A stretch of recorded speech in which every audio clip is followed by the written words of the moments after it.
Eccoci qua, cari telespettatori. Allora, quest'oggi parliamo di dichiarazioni dei redditi e del perché rivolgersi per questo non tanto allo SPCGL, eccetera, ma al CAF, della CAF CGL Nord-Est, per parlare della convenienza del rivolgersi al CAF, dell'importanza di fare una dichiarazione dei redditi corretta senza commettere errori, omissioni che poi ci si possono rimettere anche tra l'altro dei soldi, perché a volte ci sono delle agevolazioni di carattere fiscale di cui si possono godere avendo tutte le informazioni corrette. Noi siamo collegati col nostro esperto, ben arrivato, Graziano Basso, responsabile fiscale CAF CGL Nord-Est. Grazie di essere qui con noi. Buongiorno a tutti. Allora, Grazie innanzitutto, normalmente il nostro spazio dello SPCGL è rivolto ai pensionati, pensionandi, eccetera, ma anche un pensionato va al CAF e questo mi è stato chiesto da un telespettatore Sì, che è certo, appena andato in anche il pensione. Sì, certo, il pensionato va al CAF. Una buona parte dei nostri utenti sono pensionati, soprattutto nei casi, come stava citando, delle persone che sono appena andate in pensione o sono andate in pensione l'anno precedente per poter redigere la dichiarazione dei redditi, perché può avere delle particolarità, perché magari se ha lavorato i primi 8 mesi dell'anno e gli ulteriori 4 poi ha percepito il reddito di pensione, è necessario fare il conguaglio delle posizioni dei redditi che ha percepito, e siccome è una cosa un po' delicata perché si deve poter godere anche degli sconti fiscali che sono previsti dalla legge sia per i redditi di lavoro dipendente che quelli di pensione, per essere più sicuri in questo passaggio, che di solito può dare delle imposte da pagare e pagare il giusto e non di più, di solito i pensionati vengono al CAF, ma vengono anche semplicemente per potersi vedere riconoscere tutte quelle agevolazioni sulla casa che hanno un novero di normativa talmente esteso, talmente complesso, che il fai da te è sempre un po' pericoloso per quanto riguarda per esempio i bonus per la ristrutturazione, per il risparmio energetico, l'eventuale 110%, il bonus mobili o tutte quelle agevolazioni anche che sono legate a versamento di contributi o cose che possono aiutare al fine anche di andare in pensione. Per cui venire al CAF, perché venire al CAF? Venire al CAF sicuramente perché la dichiarazione dei redditi non è una semplice trasposizione di dati, non è semplicemente copiare dei dati da un documento dentro a un form. Bisogna fare una serie di passaggi e le persone vengono al CAF CGL soprattutto perché trovano nell'operatore che li accoglie la parte umana, tra virgolette, che permette di far sì di mettere in fila tutte le caratteristiche, le condizioni soggettive ed oggettive della persona, reddituali, patrimoniali, che permettono di redigere al meglio la dichiarazione dei redditi, individuando quella che è poi la detrazione oppure l'agevolazione fiscale più corretta per ognuno di noi, perché la dichiarazione dei redditi, la mia, non è uguale alla sua, come non è uguale a quella di un'altra persona che passa per strada che ha il medesimo reddito nostro, perché dipende da come è composto il reddito, dipende se è pensione, lavoro dipendente o qualsiasi altra cosa, per cui non si può sempre tirare una riga e essere tutti uguali. La dichiarazione dei redditi è come un vestito su misura e moltissime persone vengono al CAF apposta per farselo ritagliare su misura e farselo confezionare su misura al fine di non perdere delle detrazioni, al fine di non perdere delle agevolazioni o pagare più tasse, perché alle volte sbagliando si può pagare anche più tasse se si fa il fai da te, perché magari non si è a conoscenza dell'ultima circolare, dell'ultima risoluzione che permette di avere appunto delle agevolazioni anche approvate con magari l'ultimo decreto in corso d'opera, come accade spesso e volentieri mentre stiamo elaborando le nostre dichiarazioni dei redditi. Perfetto. Che tipo di garanzie dà il rivolgersi a un CAF e poi nella fattispecie al CAF CGL? Anche le persone hanno una formazione specifica, c'è una responsabilità. Ci spieghi un attimo per i non addetti ai lavori. Sicuramente, essendo i CAF dati su autorizzazione ministeriale hanno delle direttive da seguire, hanno una direttiva molto severa per quanto riguarda la formazione, conseguentemente devono rispettare dei crediti formativi, le persone devono aver svolto almeno X ore di formazione a seconda che abbiano già avuto un'esperienza lavorativa nel settore o meno.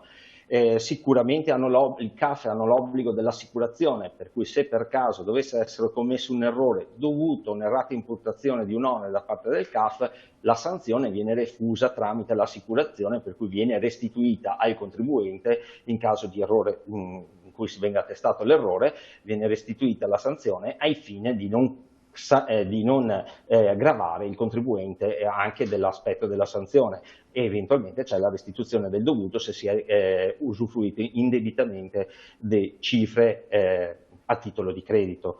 E poi sicuramente tutto l'insieme fa sì che al CAF ci sia la sicurezza del servizio, perché torno a dire, non è una sola imputazione di dati, si ha bisogno anche di mettere in fila tutte le cose e tutte le notizie che ci vengono date dall'amministrazione finanziaria, dalla pubblicità anche alle volte, o da quello che si trova scritto sui giornali, per poter compilare, confezionare correttamente una dichiarazione dei redditi. La normativa è assai vasta, teniamo conto che semplicemente per riconoscere degli oneri che vengono messi in dichiarazione dei redditi ci sono circolari da quasi 500 pagine. Mamma mia. È un po' difficile che il contribuente si addentri in una cosa del genere. Poi magari il contribuente vede solamente la dichiarazione dei redditi come il pacchettino messo a disposizione dall'Agenzia delle Entrate di istruzioni, ma dietro c'è una circolare di liquidazione, c'è la circolare per la posizione del visto di conformità,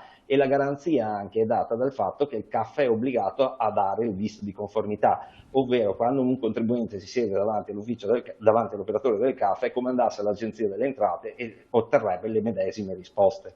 Chiaro. E ecco una cosa, dopo entriamo anche nello specifico, ma visto che stiamo parlando di queste cose generali, l'operatore del CAF è autorizzato ad entrare nel cassetto fiscale della persona qualora questa non abbia tutti i documenti e quindi ad aiutarlo in questo senso, oppure no?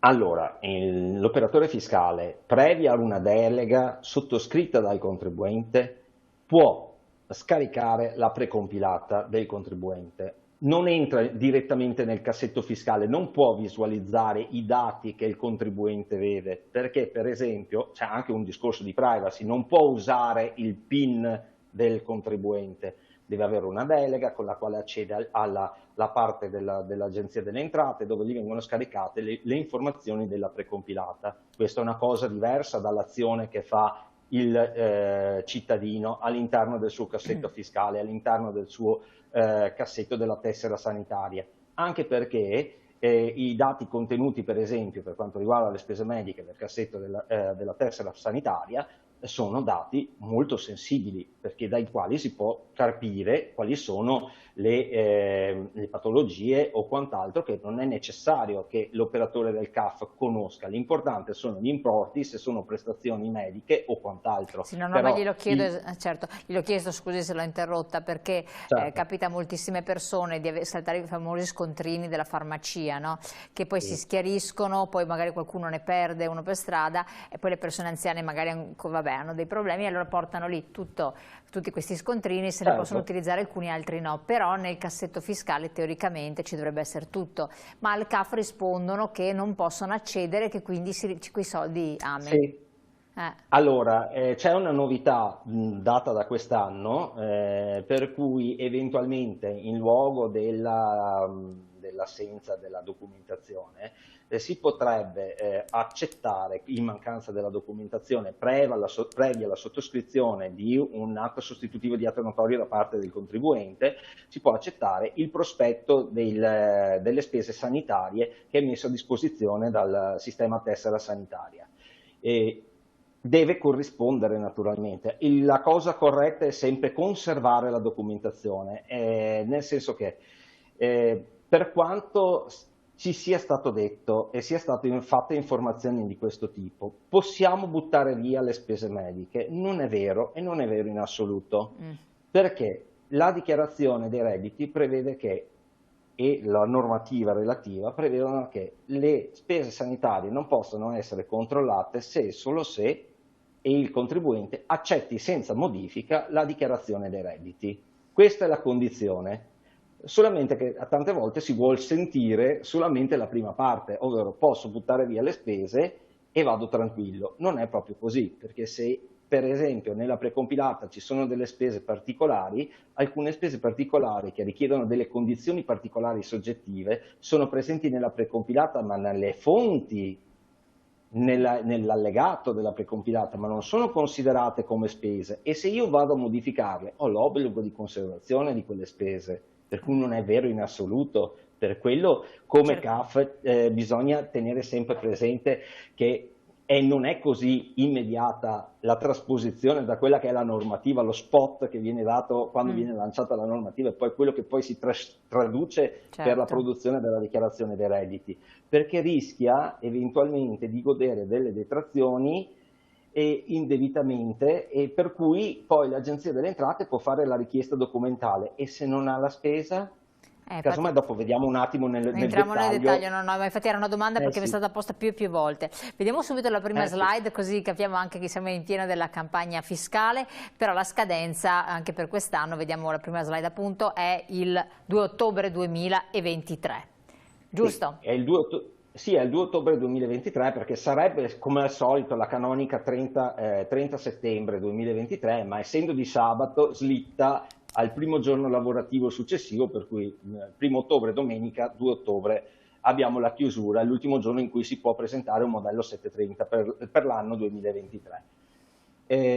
Naturalmente, qualora venga scavalcata questa data, e si spera di no, perché se uno avanza dei soldini è bene che li abbia subito, può sempre comunque presentare un modello redditi, per cui c'è tempo utile ancora fino al 30 di novembre, però è bene prendersi per tempo, recuperare tutta la documentazione e preoccuparsi qualora non si sia stati contattati dal CAF o più o meno nella data dell'anno in cui l'anno precedente è stata fatta la dichiarazione non si è ricevuto l'SMS o la chiamata per confermare la presenza, è il caso di muoversi, insomma, eventualmente verificare.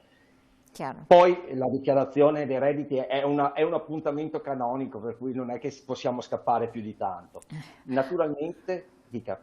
No, no, prego, c'è un obbligo di dichiarazione per alcuni, tra l'altro, Sì, no? sì, sì, sì.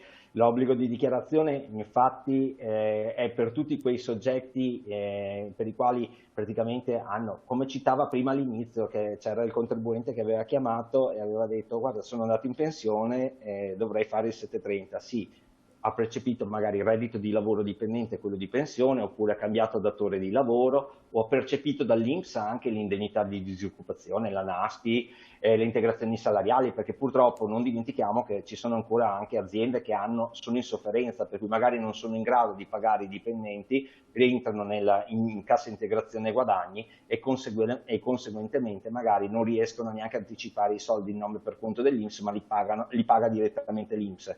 Questo cosa fa sì? Che in sede di dichiarazione dei redditi bisogna conguagliare le due posizioni, perché non sono correttamente conguagliate, perché l'INPS non sa quanto il lavoratore ha percepito nel corso del 2022 dal datore di lavoro. Oppure se il datore di lavoro, si ha un solo datore di lavoro, ma magari si è fatta una prestazione occasionale, magari non è il caso di verificare la propria posizione, perché si è in obbligo di dichiarazione dei redditi, perché qualora si percepisca un ulteriore reddito rispetto alla certificazione unica, è importante che questa dichiarazione venga presentata al fine di non incorrere in sanzioni.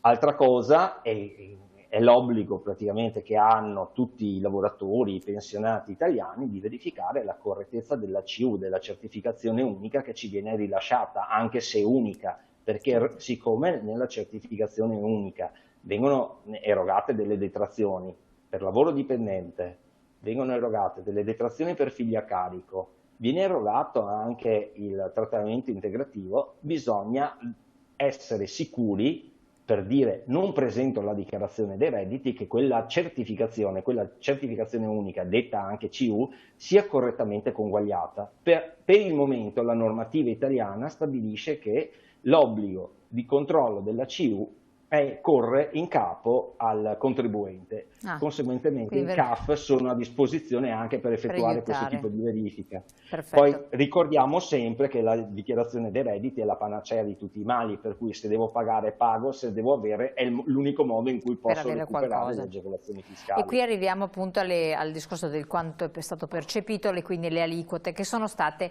modificate per gli scaglioni Sì, di IRPEF. Vediamole appunto insieme, ce le spieghi rapidamente che cosa è sì. successo e vediamo un po' i passaggi che ci sono. E praticamente hanno modificato quelle che sono le aliquote e gli scaglioni rispetto all'anno precedente, ovvero se fino al 2021 per esempio lo scaglione da 15.000 a 28.000 euro di reddito era il 27%, hanno diminuito la tassazione al 25% per lo stesso scaglione. Se per sempre il 2001 dai redditi percepiti da 28.000 euro a 55.000 euro era il 38%, con la normativa si è deciso di abbassare lo scaglione da 55.000 euro a 50.000 euro, ma nel contempo ridurre l'imposta dal 38% al 35%. Il penultimo scaglione, che è quello del 55 ai 75.000, è stato invece, per questo scaglione è stata aumentata la tassazione, ovvero è aumentata dal 41 al 43%. E da Questo 50 a un po' per, 55? da 50 a 55 è diventato 43%, Quindi per resta cui è stato 43 aumentato dal 38 in quel al caso è 43. diventato 43%. Quindi Questo un po' praticamente da per far... 50 in su, perché dopo vedo da 75 è sempre 43, Sì, che è l'aliquota è sempre massima. 43. È sempre 43 che è l'aliquota massima. Questo un po' per far stare in piedi tutte le condizioni e poter dare un minimo di agevolazione. Naturalmente queste erano le modifiche alle aliquote, ma di seguito c'è stata la modifica delle detrazioni, perché siccome il nostro è un sistema progressivo e le correzioni alla tassazione vengono fatte con la modifica dell'aliquota, ma anche la modifica delle detrazioni, in taluni casi si è voluto agevolare, ovvero aumentare lo sconto dei lavoratori e dei pensionati. In altri casi invece si sono dovuti mettere dei correttivi fissi al fine di non far praticamente pagare più tasse rispetto all'anno precedente, ovvero garantire le zone borderline dove era Certo. stato fatto l'intervento o sullo scaglione oppure sull'aliquota, in modo che almeno pagassero queste frazioni di reddito pagassero praticamente la medesima imposta dovuta per l'anno precedente, Chiaro. conseguentemente lasciando praticamente una condizione di parità di trattamento e non un aggravio di imposta, perché l'intento era quello di migliorare o lasciare inalterato il trattamento Certo, non fiscale. peggiorare. Invece c'è una Certo, rimodulazione del trattamento integrativo. Anche sì. qui la vediamo. Allora, Cosa è successo e quali sono le condizioni? Allora, la rimodulazione del trattamento integrativo è stata abbastanza tosta l'anno scorso, nel senso che innanzitutto il trattamento integrativo è rivolto ai lavoratori dipendenti e se spetta per intero, spetta per una somma di 1.200 euro annui da ripartire per quante sono le giornate di lavoro effettivamente effettuate. Traduco, se è l'intero anno sono i 365 giorni canonici che troviamo nella CU, nella casellina dei giorni, oppure per la durata del rapporto di lavoro, compresi sabato e domeniche, feste e tutte le altre giornate. Non tanto il problema è stato per chi era al di sotto dei 15.000 euro che è cambiato Mm. relativamente. Il problema si è avuto nella fascia di reddito del 15.001 euro ai 28.000 euro, perché hanno messo tra le condizioni per poter usufruire del trattamento integrativo anche dei riferimenti a degli oneri che praticamente vengono considerati in sede di dichiarazione dei redditi, per cui hanno messo dei parametri per cui bisogna verificare quant'è l'interesse passivo sui mutui al 31/12/2021, quante sono le rate residue dei bonus, ovvero tradotto come bonus ristrutturazioni, risparmi energetici, bonus mobili e super bonus. È un po' difficile per il lavoratore determinare praticamente tutte queste cose a prescindere, ovvero se il mio datore di lavoro a febbraio mi dà il moduletto e mi chiede quanto ti devo erogare di trattamento integrativo e sono nella fascia da 15.000 a 28.000 euro, il lavoratore non è in grado di farlo perché bisogna verificarlo con la dichiarazione dei redditi in mano per vedere se ha le condizioni. Sì, E infatti molti lavoratori prudenzialmente hanno fatto una scelta di non goderlo perché era troppo incerto e poi andare in dichiarazione e dice se sono 1.200 euro, se mi spettano me li prendo a pieno, se devono essere rimodulati perché al crescere del reddito decresce da 15.000 a 28.000, prendo il giusto senza dover restituire, perché il problema è, va bene ho preso, ma poi devo anche restituire, magari se devo restituire 1.200 euro convinto che invece mi spettassero è un po' più certo, difficile.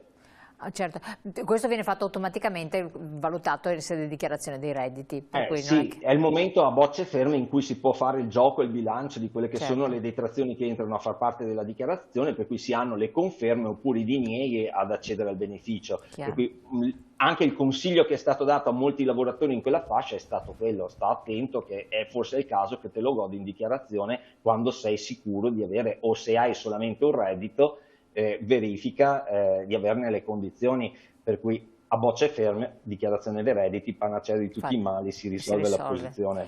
Parliamo di assegno universale unico e detrazioni invece per familiari a carico. Anche qui c'è la novità di cui avevamo già parlato nella passata edizione, confermata. Sì.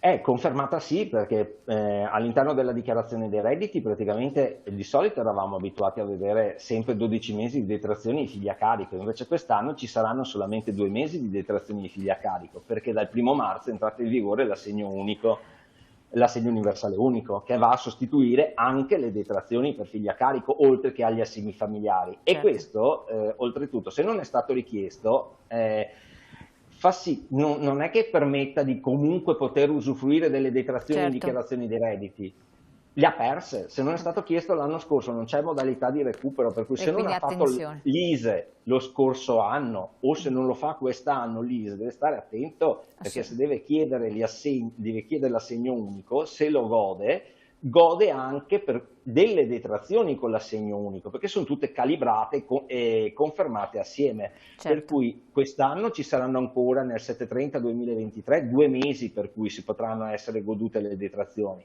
mentre dal 2023 non ci saranno detrazioni per i figli, ma per i figli nel range di età da 0 a 21 anni. Chiaro, Okay? benissimo. Perché questo è il range dell'assegno unico per cui non si godono le detrazioni. Poi i figli sono sempre figli e al di sopra dal compimento del 21° anno si tornano ad avere le detrazioni a 12 mesi o per la quota parte dell'anno per cui si possono godere, perché magari compie l'anno. Allora, procediamo, abbiamo pochissimo tempo a disposizione, dobbiamo fare sintesi. Dichiarazione precompilata 2023 non riporta tutte le spese sanitarie, la precompilata, quindi alcune spese non vengono trasferite all'Agenzia delle Entrate e di conseguenza quali sono? Allora, ci sono delle spese appunto che sono le spese per le protesi che per esempio possono non essere portate nella precompilata, ma come anche delle spese estetiche per cui ci sono delle condizioni particolari, magari ci sono, come dicevo poc'anzi, nel foglio informativo dell'agenzia della precompilata, ma non sono considerate nel novero, per cui se io confermo la precompilata non le trovo dentro, a meno che non modifichi il dato. Queste sono spese che praticamente hanno necessità di verificare le condizioni soggettive ed oggettive e sono relative anche alla della documentazione aggiuntiva che deve avere il contribuente per poterle portare in detrazione. Poi naturalmente possono non essere comprese gli acquisti presso le parafarmacie, ovvero di tutti quei farmaci senza prescrizione medica, o anche del test Covid, oppure se ho comprato la macchinetta per l'aerosol o il misuratore della pressione, semplicemente o al supermercato, pur dando il codice fiscale, ma non vengono passati al sistema tessera sanitaria. Oppure sono tutte le spese sanitarie per cui il cittadino si è opposto all'invio, ma teniamo presente che può essersi opposto scientemente perché ha deciso di non inviare il dato all'Agenzia delle Entrate, ma anche senza accorgersene perché magari quando ha sottoscritto il modellino della privacy era già barrato che non era da inviare, perché alle volte firmiamo e non controlliamo benissimo. e poi tutto il novero delle spese sostenute all'estero, perché non c'è un riscontro con i paesi esteri, e qua le spese sostenute all'estero non è che siano poche, certo. soprattutto nelle nostre zone abbiamo le spese dentistiche che sono piuttosto ingenti, E perché si quindi va in ricordarsi Slovenia, anche in queste di Croazia. riportarle, esatto. L'importante è Sì, farle è con pagamento con una carta di credito, tracciato. tracciabile, esatto. Sì, tracciato. Poi abbiamo rapidamente ancora la precompilata non garantisce la soluzione più conveniente per le Certo. spese mediche generiche, cioè... Sì, allora ci sono praticamente delle situazioni per cui è più favorevole portare in deduzione che in detrazione, ovvero la detrazione prevede una percentuale del 19%, la deduzione prevede lo scaglione massimo di appartenenza della spesa. Nel senso che se io ho un reddito che viene conteggiato con un'imposizione al 35%, di quella spesa posso godere della deduzione al 35% al posto del 19%, e questo succede con tutte le persone che sono portatrici di 104, ovvero Sì. diversamente abili, e per le quali le spese generiche possono essere portate in deduzione. Nella precompilata, per com'è costituita, si rischia di perdere questo tipo di agevolazione, ma anche semplicemente per le spese per i familiari a carico. Supponiamo che io sia sposato abbia dei figli e sia sposato, mia moglie ha un reddito basso, per cui risulta tra gli incapienti, per cui non ha diritto alle detrazioni perché non paga ritenute. Le spese dei nostri figli, essendo a carico al 50%, vengono messe sulla quota al 50% a mia moglie e al 50% a me. Quindi Se accetto la converrebbe... precompilata, rischio di perdere il 50% delle spese dei figli. E quindi conviene farla. Mentre Conviene farla, assolutamente. conviene fare tutto il discorso di venire al CAF, guardare la documentazione e Certo, quant'altro, e apporre riportare. la dicitura interamente sostenuta e fare la dichiarazione con il carico mio. È vero che sono a carico al 50%, ma le Però, spese sì. per i figli possono essere portate Rapidissimo, al 100%. esatto. Detrazione Dica. dei canoni di locazione ai giovani, un altro È aspetto. una- Sì, è una novità. Praticamente la vecchia detrazione che c'era praticamente è stata un po' rimodulata, è stata messa con un range di età dei 20 ai 31 anni, la detrazione minima che si può godere è 991,60 euro e si può arrivare fino a un massimo di 2000 euro, nel senso che se il reddito complessivo infatti è inferiore ai 15.493 euro. E appunto deve essere un contratto di locazione che è stato redatto e stipulato nel 2022.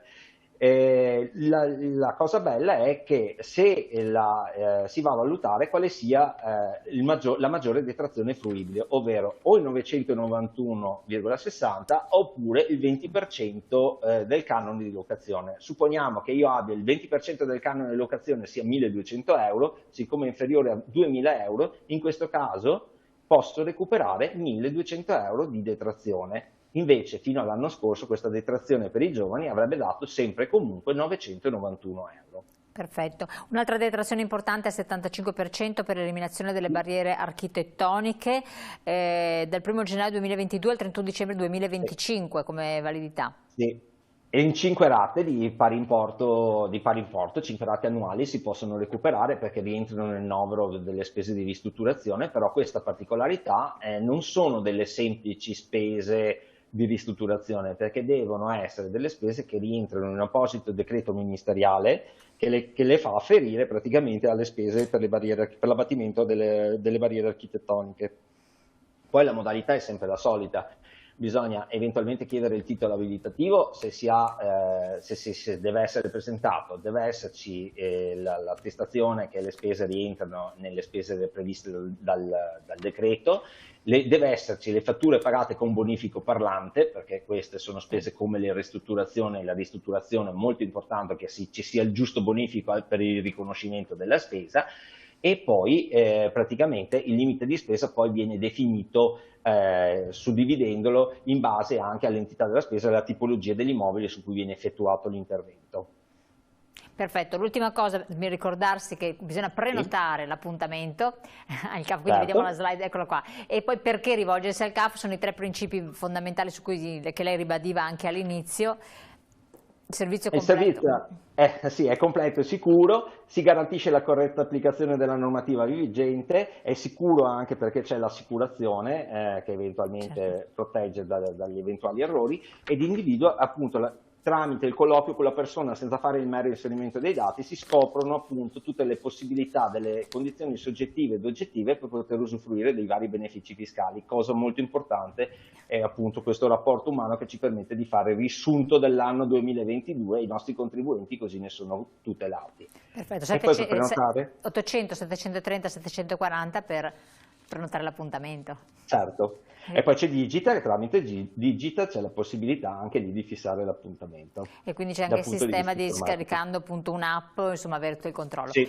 Allora ci sarebbe ancora tantissimo da dire, è stato bravissimo perché in poco tempo comunque è riuscito a riassumere tutti gli aspetti salienti e determinanti. Grazie Graziano Basso di essere stato qui con noi del CAF CGIL Nord-Est. Grazie. E grazie naturalmente dello spazio dello SPCGIL del Veneto. Noi ci rivediamo dopo la pubblicità che iniziamo le nostre interviste nella nostra consueta trasmissione di approfondimento. A tra poco, grazie.